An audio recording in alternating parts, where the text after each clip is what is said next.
ప్రతి తల్లి పిల్లల క్షేమం కోసం ఈ శ్లోకాన్ని పాడండి.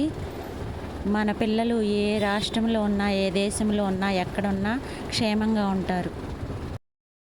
యద్యస్తి పతి శుశ్రూషా యద్యస్తి చరితం తపః యది చాస్తైక పత్నిత్వం సీతో భవ హనుమతః యది కించిదనుక్రోశస్తస్య మయస్తి ధీమతః యది మాం భాగ్యశేషో మే సీతో భవ హనుమతః యది మాం వృత్త సంపన్నాం తత్సమాగమలాలసాం స విజనాతి ధర్మాత్మ సీతో భవ హనుమతః యది మాం తారయేదార్య సుగ్రీవ సత్య సంగ్రహ తస్మాత్ దుఃఖాంబు సందోదాత్ సీతో భవ హనుమతః.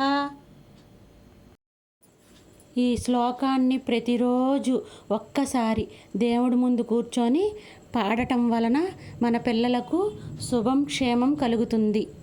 ఇది గురూపదేశంతో చెప్పబడింది. ఇలాంటి శ్లోకాలు మీకు ఎన్నో అందించడానికి నేను సిద్ధంగా ఉన్నాను. Please like, share and subscribe.